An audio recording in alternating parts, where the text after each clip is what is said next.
So this is the cough syrup in its raw form.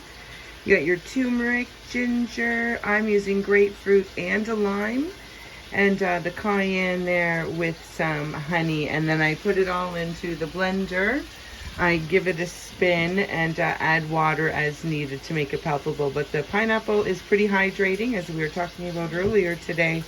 And that's where you should be getting at least a third of your hydration in the body. So bon appetit. This is good for cold, for respiration, or even just for a good cleanse. Look at all those yummy colors, just inviting and yeah, waiting to bless you. So this is Jen, my mind, body, and soil, and good health to you.